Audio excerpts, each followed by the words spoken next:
Sasa unaambiwa ya kwamba ni mama pekee ambaye anaweza kukubali kuvumilia maumivu na hata kujiua yeye mwenyewe ili kuhakikisha tu mtoto wake apitii kwenye hatari na hata anaendelea kuwa hai. Sasa ndani ya hii movie inaonyesha maisha halisi ya mama ambaye aliweza kujitolea kuhakikisha ya kwamba anamlinda mwanaye dhidi ya mapepo ya ajabu ambayo yalikuwa akimfuatilia na kutaka kuweza kumvaa. Huu mzigo unaitwa Play for the Devil ya mwaka 2022. Ungana na mimi kuanzia mwanzo mpaka tamati mwa hii simulizi bila kusahau kusubscribe. Mimi naitwa Kipaso Njeyara.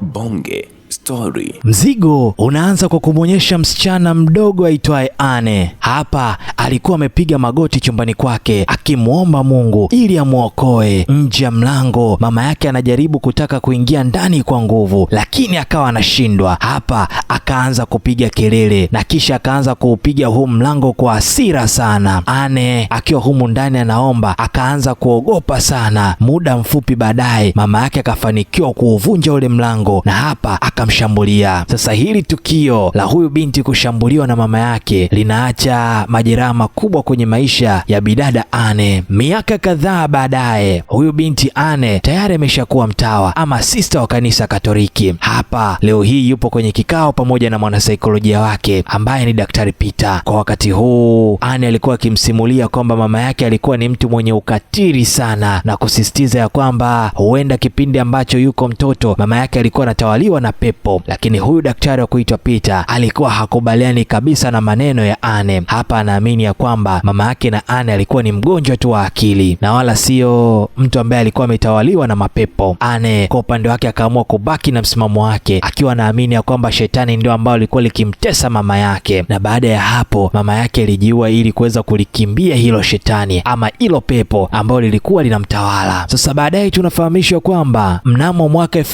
2018 kutokana na kuongezeka kwa visa vya watu ambao walikuwa wanadaiwa wameshikwa na mapepo, Vatican iliamua kuanzisha shule maalum ya kufundisha hao watu jinsi ya kutoa mapepo tena nje ya Roma. Moja kati ya shule hiyo ni shule ya Mtakatifu Michael, malaika mkuu, iliyopo huko Boston. Sasa Anne yeye ni mtawa ama ni sister. Kazi yake kubwa ilikuwa ni kuhudumia wagonjwa na kisha kuwalea. Mafunzo rasmi ya kutoa pepo yalikuwa yanahudhuriwa na mapadri tu na wala sio masista. Sasa siku moja Anne alihudhuria katika somo ambalo Dr. Peter alikuwa anaeleza juu ya uhusiano kati ya magonjwa ya akili pamoja na watu wanaodhaniwa kupagawa na mapepo. Anne akawa anapinga hayo maelezo ya Dr. Peter, lakini Dr. Peter akawa anasema ya kwamba uzoefu wake umemwezesha kuweza kutofautisha kati ya magonjwa ya akili pamoja na magonjwa mapepo halisi. Baadaye Anne akatembelea mgonjwa wake wa zamani alikuwa akiitwa Clark, kisha akakutana na msichana mdogo mwenye aibu sana wa kuitwa Natalie, ambaye Natalie alikuwa akiaminika ya kwamba amepagawa na pepo mwenye nguvu sana. Dr. Peter bado anaamini ya kwamba Natalie hana pepo bali ana tatizo tu la afya ambalo linaweza kuthibitika hata kisayansi. Anne akawa anamfariji sana Natalie na hata akamwambia kwamba asimwogope Dr. Peter. Huo utani haukumfurahisha kabisa daktari, kisha akaamua kuondoka. Tangu siku hiyo Anne na Natalie walikuwa karibu sana na hata akamwambia ya kwamba yeye ndio mtu ambaye ameweza kumpenda zaidi hapa hospitalini. Usiku mmoja Anne akawa anakumbuka jinsi mama yake alivyokuwa akimchana nywele kwa nguvu alipokuwa mdogo, na baada ya kutulia kidogo akaamua kwenda kufunga dirisha, na sekunde chache akaona taswira Natalie kwenye kioo. Anapogeuka hakukuwa na mtu. Mara kadhaa akaanza kusikia sauti za ajabu kwenye korido, akawa anaenda kuchunguza, lakini kwa sasa hakumkuta mtu yoyote. Kesho yake tena Anne akasikia mtu akimnong'oneza jina lake pamoja na sauti ya mtoto akilia. Hapa anapotazama huku na kule hakuona kitu chochote. Ghafla Natalie akatokea mbele yake akiwa na sura ya kutisha. Anne akamuuliza ametokaje kule chumbani. Natalie akajibu ya kwamba alitaka tu kumuona. Baada ya kuweza kumrudisha chumbani, Anne akasikia tena minong'ono ikiwa inamfuata na sauti za mwanamke aliyekuwa akipiga mayowe kwa lugha ya Kibulgaria. Sasa baadaye akafahamu ya kwamba hizo sauti alizokuwa akizisikia ni rekodi za zamani za watu waliokuwa wamepagawa na mapepo, ambapo hapo hutumika kwa ajili ya kufundishia watu kwenye darasa la utoaji wa pepo. Sasa hili darasa lilikuwa likiongozwa na padri mkuu wa kuitwa Father Queen. Sasa huyu Father Queen akawa anafundisha kwa kusema ya kwamba silaha kubwa dhidi ya mapepo ni imani tu kwa Mungu, na hapa anadai ya kwamba padri yoyote anayetaka kutoa pepo ni lazima ahakikishe ya kwamba apotezi imani hata kwa sekunde moja. Anne akaingia darasani bila ruksa yoyote, lakini ilikuwa ni kwa siri sana. Mafundisho hayo yakamvutia sana Anne. Hapa akaanza kujifunza vitabu kuhusu mapepo katika maktaba ya kanisa. Akiwa hapa akakumbuka maneno ya mama yake aliyekuwa akisema ya kwamba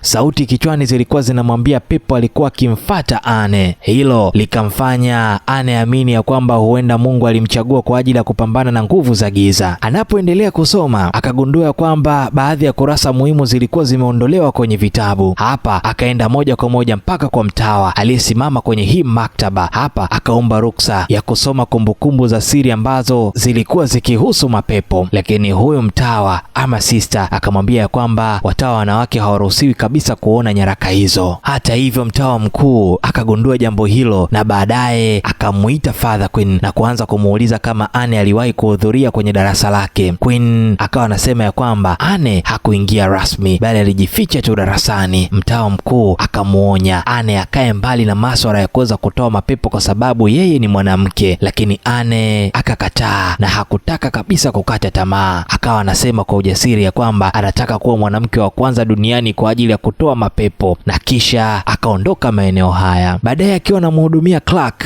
mzee huyo akaanza kuimba wimbo ambao mama yake Anne alikuwa akiimba alipokuwa amepagawa ama alipokuwa na mapepo. Kisha Clark akamtazama Anne na kumtaja mama yake na Anne. Mara moja Anne akatambua ya kwamba huyu mzee atakuwa ameingiliwa na pepo. Clark hapa akamwambia Anne ya kwamba amekuwa akimsubiri kwa muda mrefu. Anne akaogopa na hapa akajaribu kutaka kukimbia, lakini mlango ukajifunga wenyewe. Pepo akamshika na kujaribu kutaka kumbusu kwa ulimi mrefu kabisa uliokuwa ukifanana na nyoka. Anne hapa akapambana kwa nguvu zote. Baadaye huyo mzee akaanza kucheza naye huku akidai ya kwamba anataka kuingia ndani ya mwili wake. Kwa bahati nzuri Anne akafanikiwa kumsukuma chini na kisha akatoroka. Tukio hilo likafika mpaka kwa kasisi mkuu wa hiyo shule, na hapa akataka kukutana na Anne, Father Queen pamoja na mtawa mkuu kwa ajili ya kujadili kilichotokea. Father Queen alipokuwa hapa akapendekeza Anne afundishwe jinsi ya kujilinda dhidi ya mapepo, lakini mtawa mkuu akapinga juu ya hili swala na hapa akakataa kata huku akitaka Anne arudishwe kwenye nyumba ya masista ama watawa. Father Queens akasisitiza kwamba Anne ana uhusiano wa kipekee na nguvu za giza, hivyo ni lazima ajifunze jinsi ya kuweza kujitetea. Kasisi mkuu akaamua kukubaliana naye na kisha akamruhusu Anne kuhudhuria mafunzo ya utoaji wa mapepo, lakini kama mtazamaji pekee, hatoruhusiwa kufanya. Siku inayofuata Anne akaingia darasani kweli. Father Queen akafurahi kumuona na kusema nyakati zinaanza kubadilika. Mmoja kati ya wanafunzi, padri kijana aliyekuwa akiitwa Father Dante, naye pia akaonekana akifurahishwa sana na ujio wa Anne kwa sababu alikuwa na hisia kwake. Baadaye Father Queen akaamua kuwapeleka wanafunzi wake kwenye mazoezi kwa vitendo. Mgonjwa wao wa kwanza alikuwa yule bidada ama yule dogo Natalie. Father Queen akawa ametangaza ya kwamba pepo yuko tayari na ameshauchukua mwili wa huyo msichana, hivyo anaomba mwanafunzi mmoja jitolee kwa ajili ya kufanya ibada ya kutoa pepo. Anne akanyanyua mkono juu akiwa na hamu sana ya kuweza kufanya hii ibada, lakini Father Queen akampuuza na hapa akamchagua Father Dante pamoja na padri mwingine ili waweze kufanya shughuli hii ya kutoa pepo. Hao wawili wakaanza hiyo ibada ya kuweza kutoa pepo, lakini hapa haifanyi kazi kabisa, kwani Natalie ghafla aliweza kubadilika na kwa wakati huu akaanza kuonyesha uso wa kutisha wa kishetani, kisha akaanza kuwadhihaki mapadri wote hao, na hapa akaanza kumtikisa Dante kwa kutaja siri kuhusu mdogo wake. Muda mfupi baadaye pepo akazima taa zote za ndani ya chumba. Father Queen akawaamuru wanafunzi wote waanze kusali maeneo haya. Ndani ya giza huyu dogo Natalie alipagawa sana na hapa akakimbilia mpaka kwenye ukuta wa kioo, na hapa akaanza kumtazama Anne moja kwa moja machoni mwake, kisha akatoa mingurumo ya kutisha inayofanana na sauti ya binadamu. Mara baada ya hapo pepo aliyekuwa ndani ya Natalie akaanza kuonyesha minyoo ya kutisha sana ama funza waliokuwa wakitoka mkononi mwake, kisha akamwangalia tena Anne na kumwambia kwa sauti ya kutisha, niruhusu niingie ndani kwako. Ni maneno yale yale ambayo mzee Clark alikuwa akimwambia hapo awali. Father Queen akagundua ya kwamba hana njia nyingine, na kwa wakati huu akaingia kwa nguvu mpaka chumbani ili aweze kumzuia huyo pepo, ila huyo pepo pepo akaanza kumchezea akili. Kwa wakati huu akajificha chini ya shuka. Father Queen alipovuta kwa nguvu hili shuka, kumbe bwana alikuwa amedanganywa, na kwa wakati huu akavutwa mpaka chini na kupoteza fahamu hapo hapo. Anne alipoona hivi akakimbia mpaka ndani ya chumba akiwa ameshika kitabu kitakatifu, na kwa wakati huu akaanza kumuita Natalie kwa jina lake mwenyewe, huku akijaribu kutaka kuweza kumrudisha kwenye fahamu zake. Mwanzoni mbinu yake ilionekana kufanya kazi. Natalie akaanza kurejea katika hali yake ya kawaida, lakini sekunde chache baadaye yule pepo akarudi tena, na kisha akaanza kuchukua ule udhibiti wake ama utawala wake kwenye mwili wa Natalie, na safari hii akaanza kutumia nywele za Natalie kumkaba shingo. Kwa bahati nzuri, Father Queen akazinduka haraka akiwa pamoja na Father Dante pamoja na padri mwingine. Hapa wakafanikiwa kumzuia huyo pepo kupitia zile nywele za bidada Natalie asianze kumkaba, na kisha akamuua maeneo haya. Hatimaye Father Queen pamoja na Anne wakaungana katika sala na ibada, lakini baada ya mapambano makali ya kiroho hapa wakafanikiwa kumfukuza yule pepo kwa muda. Baada ya tukio hilo, Father Dante akamwonyesha Anne mchoro aliyoukuta karibu na kitanda cha Natalie. Huu ni mchoro mwanamke mjamzito, na hapa akawa anamueleza Anne kuwa huu mchoro unamkumbusha mdogo wake. Ndipo Anne akafahamu ukweli mchungu. Kumbe dada yake na Padre Dante aliwahi kushambuliwa akapata ujauzito, lakini baadaye akampoteza mtoto wake, na baada ya hilo tukio naye alidaiwa kupagawa na pepo. Jioni hiyo Anne pia akaingia kwenye chumba kimoja na kuona maiti ikiwa imelazwa juu ya meza. Anapoisogelea kwa karibu akagundua kwamba huu ni mwili wa mama yake, lakini anapogeuza macho sekunde moja tu huo mwili ukawa umetoweka maeneo haya. Ghafla mama yake akatokea nyuma yake na kisha akamshika. Anne akashtuka kwa hofu sana, lakini akagundua kwamba hiyo ilikuwa ni ndoto mbaya tu. Siku inayofuata Anne akakutana tena na Natalie wodini. Natalie akamweleza kwamba bado anaendelea kusikia sauti za mapepo na kuota ndoto za kutisha ambazo naye Anne alikuwa akiziota. Natalie anamweleza ya kwamba bado anaendelea kusikia sauti za mapepo, lakini hiyo haijaisha. Anaendelea kuota ndoto za kutisha ambazo hata Anne naye pia anaonekana kwenye hizo ndoto. Baada ya mazungumzo hayo, Anne akaenda kumuona Father Queen na kisha akaanza kumweleza kila kitu. Father Queen akakiri ya kwamba ibada ya kutoa pepo haikufaulu kikamilifu, na hapa anasema huyo pepo bado yupo kwenye mwili wa Natalie, na kwa wakati huo anautumia mwili huo kama makazi yake ya muda. Anne akajitolea kusaidia ili kusudi kumaliza hilo tatizo ama ibada ya kuweza kutoa pepo wa yule mtoto Natalie, lakini Father Queen akakataa, na hapa akadai ya kwamba mtoa pepo hatakiwi kuwa karibu kihisia na mtu anayemhudumia ama anayemsaidia, kwa sababu hisia zinaweza kutumiwa na pepo dhidi yake. Baadaye Anne akaendelea kutafuta taarifa zaidi kuhusu mapepo. Father Dante akaamua kumsaidia. Dante akamshawishi mtawa aliyekuwa amesimama hapa huku akijifanya anamzungumzisha. Wakati huo Anne akawa ameingia kwa siri kwenye sehemu ya siri ya nyaraka zilizokatazwa kuweza kusomwa na mwanamke. Humo akaanza kusoma kumbukumbu za watu waliowahi kupagawa na mapepo. Hapa akakutana na moja kati ya mahojiano ya mmoja ya waathirika wa mapepo, na hapa akashtuka kuona jinsi mwili wake ulivyokuwa umeharibika vibaya. Pia akagundua jambo la kutisha zaidi. Watu waliopagawa na mapepo, hizo kumbukumbu zinadai ya kwamba waliishia kufariki. Baada ya kusoma taarifa hiyo, Anne akaanza kuunganisha yaliyompata mama yake na visa alivyovisoma kwenye hichi kitabu. Anne akaenda tena kwa Daktari Peter na kumweleza juu ya haya aliyoyaona na yeye anachokiamini, yani hitimisho lake. Anne anaamini ya kwamba kuwa na hisia za hatia ndizo zinazowafanya mapepo kuwapa nafasi ya kumtawala mtu, lakini Dr. Peter bado hakubaliani kabisa na hichi anachokisema Anne. Kwa upande wake akaendelea kusisitiza ya kwamba chanzo cha kuwa na matatizo hayo ni majeraha tu ya kisaikolojia na ugonjwa wa akili, hivyo si nguvu ya kishetani. Siku hiyo hiyo Anne akaenda kumuona Natalie, lakini kwa wakati huu akazuiliwa kuingia, na hapa akaambiwa ya kwamba kanisa limeamua kuweza kumhamishia Natalie kwenda Vatican, hivyo hakuna mtu yoyote atakayeruhusiwa kumuona kwa sasa. Anne akakimbia kumtafuta Father Queen na kisha akaanza kumshawishi abadili uamuzi huo, akiamini ya kwamba Natalie bado yupo kwenye hatari kubwa. Na kwa wakati huu Mungu akaanza kumwonyesha matokeo ya utafiti wake kuhusu mapepo, lakini Father Quinn akamjibu na kumwambia kwamba anatakiwa kuweza kuamini hekima ya viongozi wa kanisa kuliko hitimisho lake yeye mwenyewe ama ule uchunguzi wake yeye mwenyewe. Anne akaanza kuondoka akiwa amevunjika moyo kabisa. Father Dante akawa amesikia mazungumzo hayo. Mwisho wa siku akamfuata Anne na kumpa pendekezo la siri ama wazo la siri. Sasa wazo la Father Dante likawa hivi. Hapa anamwambia kwamba yeye ana dada yake ambaye alikuwa akiitwa Amelia na mpaka sasa ameshikwa na mapepo, na yote ni kuchanganya na matatizo ya kupoteza mtoto wake. Anaamini ya kwamba kama wao watafanikiwa kuweza kutoa pepo la Amelia, basi watapata njia itakayoweza kumsaidia Natalie. Ingawa Anne anapolisikia hili wazo alikuwa na wasiwasi sana, lakini akakubali kushiriki. Usiku huo huo wote wawili wakaamua kwenda nyumbani kwa Father Dante, na hapa wakamkuta Amelia akiwa amelala kitandani akiwa hajitambui kabisa. Ibada ya kutoa pepo ikaanza maeneo haya. Mwanzoni Amelia alianza kujikuna tumboni tena kwa nguvu sana, kana kwamba kuna kitu kinamtesa maeneo haya. Ghafla pepo likaanza kuuchukua mwili wake, huku feni ya chumbani ikaanza kuzunguka kwa kasi isiyo ya kawaida. Kisha pepo likaanza kumkejeli Anne na kumwambia kwamba akiwa na umri wa miaka 15 alipata ujauzito ambao yeye hakuutarajia, na kisha akajifungua mtoto ambaye hakumlea kwa sababu hakujua kabisa hata baba yake alikuwa ni nani. Maneno hayo yalimchanganya kabisa Anne. Mara tumbo la Amelia likaanza kuvimba kwa njia ya kutisha sana, kana kwamba kipo kiumbe hai kinajaribu kutaka kutoka ndani yake. Anne akauona mkono ukijitokeza ndani ya tumbo, kana kwamba ni mtoto wa shetani anataka kutoka. Amelia akaanza kutetemeka kwa nguvu, huku Dante akiendelea kusoma sala za kutoa mapepo maeneo haya. Anne akamkaribia Amelia na kwa wakati huu akaanza kumshawishi sana ajisamehe kwa kosa ambalo anajilaumu mpaka hivi sasa. Hatimaye Amelia akakubali na kisha akajisamehe. Mara moja pepo nalo pia likaanza kupoteza nguvu na kuondoka maeneo hayo. Tumbo lake likaanza kurudi kawaida na wote wakavuta pumzi kwa afueni. Baada ya tukio hilo, Anne akaanza kumweleza Padre Dante kuwa pepo limefichua siri ambayo aliweza kuificha miaka yote. Sasa alipokuwa na umri wa miaka 15, Anne alijifungua mtoto wa kike na kisha akalazimika kumtoa kwenye moja ya familia ili kulea. Tangu siku hiyo amekuwa akiishi tena akiwa na majuto na hatia kubwa. Baadaye Anne akiwa kanisani akawa anajaribu kutaka kuchana nywele zake. Anapoondoa nywele usoni, alikuwa hajagundua ya kwamba nyuma yake kuna roho ya mama yake ikimtazama kimya kimya sana. Muda mfupi baadaye anaitwa na Father Quinn pamoja na kasisi mkuu wa hilo kanisa. Habari wanazompa zinamvunja sana moyo, na hapa wanamwambia ya kwamba yule Amelia alijiua muda mfupi baada ya wao kuweza kuondoka. Inaonekana pepo aliondoka kwa muda mfupi alafu kisha akarudi tena kwenye mwili wake. Anne akaingiwa na hofu pamoja na hasira kubwa maeneo haya. Hapa akamwomba Dante msamaha na hata akaamua kuachana kabisa na ndoto yake kubwa ya kuwa mwanamke wa kwanza kutoa pepo. Baadaye akakutana tena na Daktari Peters. Huyu daktari akamshauri ya kwamba anapaswa kuweza kupitia tiba ya kisaikolojia ili kuweza kutibu majeraha yake ya zamani na kuweza kujisaidia kuwa mpya. Pia akamwambia habari njema ya kwamba Natalie ameruhusiwa kutoka hospitalini na amerudi nyumbani kwa mama yake mlezi. Anne akafurahi sana kusikia hivyo, lakini furaha hiyo haikudumu. Muda mfupi baadaye Father Dante akamtafuta haraka sana na kisha akamwambia jambo la kutisha. Natalie amepagawa tena na yale mapepo yamemkamata. Ameua mapadri wawili pamoja na baadhi ya wahudumu wa hiyo hospitali. Dante akamwonyesha Anne medali ambayo alimpa Natalie. Anne anapoiona hivi hii medali, damu ikaganda na alishtuka sana. Ni medali ile ile ambayo aliweza kumwachia mtoto wake miaka mingi iliyopita. Ndipo Anne akaanza kutambua ukweli wa kutisha. Natalie ndiyo binti yake ya kumzaa aliyemtelekeza kwenye familia ambayo alitaka imlee, na hapa akagundua kuwa shetani amekuwa akimtumia Natalie tangu mwanzo ili aweze kumfikia yeye. Hapa akaamua kumwokoa binti yake. Sasa hichi kitu kikaongeza msisimko mkubwa sana kwa huyu Anne kutaka kumwokoa binti yake kwa gharama yoyote. Anne akaingia kwa siri sana sehemu ambapo Natalie aliwekwa. Yeye pamoja na Padre Dante wakaingia kwenye hivyo vyumba vyenye ulinzi. Hapa wakakuta mapadri kadhaa wakiwa tayari wanaendelea na ibada ya kuweza kumtoa huyo pepo. Padri anawaamuru watu hawa watoke mara moja, lakini ghafla Natalie akafungua macho na kisha akamuita Anne kwa jina jina lake, kana kwamba tayari amehisi uwepo wake. Pepo akaanza kuzima taa zote maeneo haya. Mlango wa chumba ukafunguka wenyewe, kisha pepo akaanza kuwaua mapadri mmoja baada ya mwingine. Dakika chache baadaye, watu waliobaki hai ikawa ni Anne pamoja na Padri Dante pekee. Hapa wakakutana uso kwa uso na hili pepo. Pepo akaanza kumdhihaki Anne, huku akimkumbusha juu historia ya mama yake ya kujiua ili kuweza kumlinda dhidi ya nguvu za giza. Pia akamkumbusha kwamba aliwahi kumtelekeza mtoto wake mwenyewe eti kwa sababu aliogopa kuwajibika na malezi. Haya maneno yalimuumiza sana Anne. Hatimaye akamkumbatia Natalie, lakini huo ndio ulikuwa mtego wa huyo pepo. Mara moja pepo akahamia ndani ya mwili wa Anne. Dante akamchukua Natalie na kisha akakimbia naye ili kusudi kumwokoa maeneo haya. Wakati huo huo, Anne akaanza kubadilika na kuwa chini ya nguvu za shetani. Dante akajaribu kupambana naye, lakini alitupwa pembeni kwa urahisi sana. Anne alipagawa na kisha akawa anamfuata Natalie na kuanza kumnyonga maeneo haya. Ghafla akasikia sauti kinong'ona sana. Sasa hii ilikuwa ni sauti ya mama yake, na hapa akagundua ya kwamba mama yake hakuwahi kabisa kumchukia, bali maisha yake yote alikuwa akijaribu kutaka kumkinga mwanaye dhidi ya shetani. Anne akarudisha tena fahamu zake, tena kwa nguvu sana. Akabonyeza msalaba kwenye paji la uso wake huku akipambana kwa maumivu makali sana. Kisha akakimbilia mpaka kwenye chemichemi ya maji matakatifu. Hili pepo likatambua ya kwamba anapaswa kuweza kuuvunja mguu wake ili asiweze kuyafikia yale maji matakatifu, lakini hata akiwa amejeruhiwa vibaya, Anne alijirusha ndani ya hiyo chemichemi ya maji matakatifu. Nguvu za shetani zikaanza kuangamizwa kabisa, na baada ya muda Anne akatoka majini akiwa hai. Father Dante akamwokoa na kisha akaamua kumpeleka mpaka hospitalini. Baada ya kupona, Anne akakutana na Natalie kwa mara ya kwanza kama mama na binti yake wakakutana tena. Hapa wakakumbatiana kwa hisia kubwa. Natalie akaondoka pamoja na mama yake mlezi, huku Anne akiwatazama akiwa na furaha sana maeneo haya. Father Quinn pamoja na kasisi mkuu wakaamua kumuita Anne, na kwa kutambua ujasiri alioufanya, hapa wakampa ufadhili wa kwenda Vatican kusomea rasmi mafunzo ya kutoa pepo. Hata hivyo, kabla hajaondoka, Father Quinn akamuonya kwa maneno mazito na kumwambia ya kwamba sasa kwa kuwa unamjua shetani na yeye pia anakujua wewe. Sasa tunatupo mpaka ndani ya Tex. Anne alikuwa akiangalia nje ya dirisha na hapa akamuona pepo. Ghafla akasikia sauti ya mwanaume ikimnong'oneza, unapogeuka tambua dereva Tex naye pia ni pepo. Bila kusita, Anne akatoa msalaba wake na tayari kwa ajili ya kupambana nao. Lakini cha kushangaza sasa, hapa ndipo movie hii inapoishia. Hebu drop comment yako hapa chini, wewe umeonaje huu hapa mzigo? Na huu ndo unakuwa mwisho hii hapa movie. Asante kwa kuwa na mimi kuanzia mwanzo mpaka tamati mwa hii simulizi. Hii ni Bonge Story, mpaka kwa wakati mwingine. Mimi ni Toa Kipaso Njeyara. Oi.